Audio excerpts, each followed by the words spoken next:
अस्सलाम वालेकुम। आज का हमारा टॉपिक है oscillatory motion, class 10 physics chapter number 1।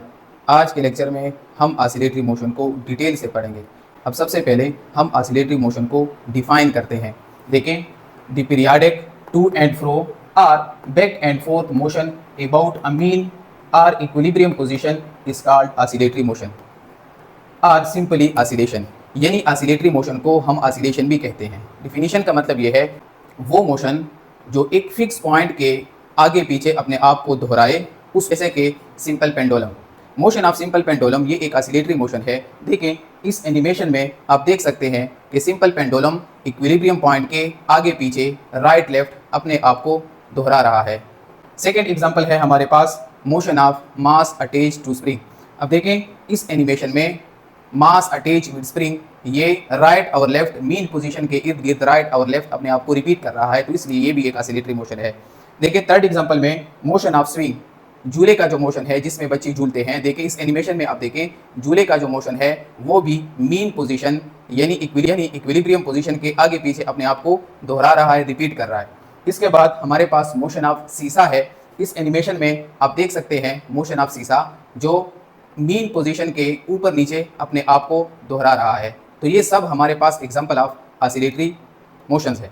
एक एक्सपेरिमेंट की मदद से हम ऑसिलेटरी मोशन को और डिटेल से समझते हैं। देखें, सबसे पहले मोशन ऑफ सिंपल पेंडुलम, ये हमारे पास ऑसिलेटरी मोशन का पहला एग्जांपल है। अब इसको हम डिटेल से समझते हैं। A mass is suspended with a string. जब एक धागे की मदद से आप एक मास को सस्पेंड कर लें तो इस सिस्टम को सिंपल पेंडुलम कहा जाता है। अब देखें, ये मास जो स्ट्रिंग के साथ हमने अटैच की है इसे हम कहते हैं बॉब। अब सिंपल पेंडुलम का जो मोशन है वो उसमें हमारे पास 3 पॉइंट्स है। एक जो है इसका पॉइंट O है, ये मीन पोजीशन है, और 2 हमारे पास एक्सट्रीम पोजीशन है। एक एक्सट्रीम पोजीशन A है और एक एक्सट्रीम पोजीशन B है। इसको मीन पोजीशन इसलिए कहा जाता है कि ये एक्सट्रीम पोजीशन के बिल्कुल दरमियान में वाक़या है, और इसको इक्विलिब्रियम पोजीशन इसलिए कहा जाता है क्योंकि ये बॉब जब मीन पोजीशन पे होगा, दरमियान में होगा या इस पोजीशन पे होगा तो इस पे नेट फोर्स 0 होगा। तो इसलिए बॉब जब मीन पोजीशन में होगा तो ये इक्विलिब्रियम में कंसीडर होगा, क्योंकि इस पॉइंट पर इस बॉब पर लगने वाले फोर्सेस जो है वो 0 के बराबर है। अब देखें, ये बॉब जो है ये मीन पॉइंट से एक्सट्रीम पॉइंट की तरफ और फिर दोबारा दूसरे एक्सट्रीम पॉइंट की तरफ जो मूव होगा।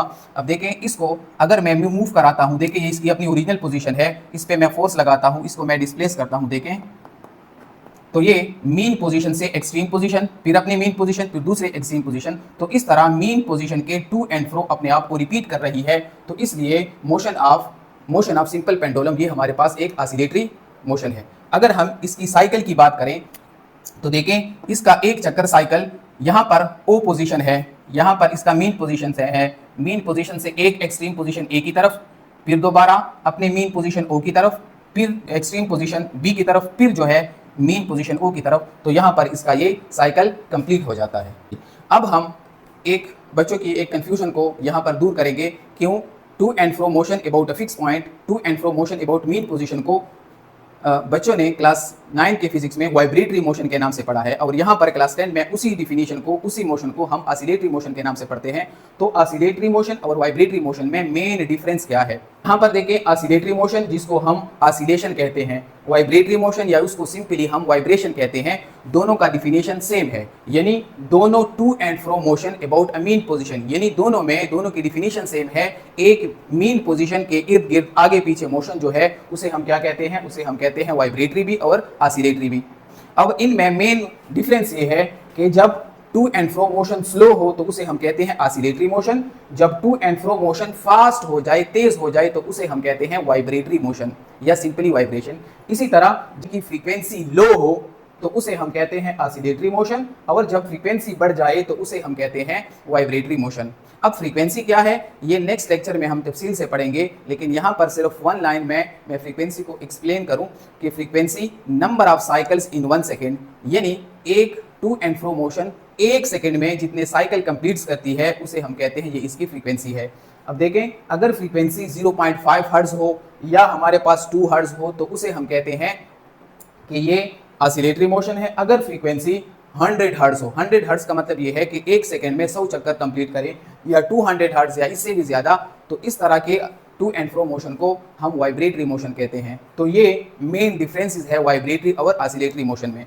अगर हम वाइब्रेटरी मोशन के एग्जांपल को देखें तो हमारे पास स्ट्रिंग ऑफ म्यूजिकल इंस्ट्रूमेंट, हमारे पास जो म्यूजिकल इंस्ट्रूमेंट है जैसे कि पियानो है, गिटार है, उसके जो स्ट्रिंग्स है, जो तार है, अगर उसको हम हिलाते हैं तो वो टू एंड फ्रो मोशन करते हैं, यानी वाइब्रेटरी मोशन करते हैं। जिस तरह आप इस एनिमेशन में देख सकते हैं, जो म्यूजिकल इंस्ट्रूमेंट है उसके जो स्ट्रिंग्स है वो पोजीशन के टू एंड फ्रो मोशन कर रहे हैं। अब देखें इन स्ट्रिंग्स के टू एंड फ्रो मोशन को जरा देखें, वो बहुत ज्यादा फास्ट है, तेज है। जब to and fro motion fast होती है तो उसे हम वाइब्रेटरी मोशन कहते हैं। एग्जांपल है वाइब्रेटरी मोशन का, वो हमारे पास है प्रॉन्ग्स ऑफ ट्यूनिंग फोर्क। ये हमारे पास ट्यूनिंग फोर्क है, इसका ये एक प्रॉन्ग है, ये दूसरा प्रॉन्ग है। जब इसको मैं व्हाइट बोर्ड के ऊपर ऐसे हिट करता हूं तो इसके ये प्रॉन्ग्स जो है ये ऊपर नीचे या राइट और लेफ्ट इस तरह मोशन करते हैं। तो ये मोशन भी हमारे पास वाइब्रेटरी मोशन है, क्योंकि इसकी फ्रीक्वेंसी बहुत ज्यादा हाई होती है, हंड्रेड्स में होती है इसकी फ्रीक्वेंसी। तो इसलिए इन प्रांग्स का जो राइट और लेफ्ट मोशन है मीन पोजीशन के इलांग, ये हमारे पास है वाइब्रेटरी मोशन।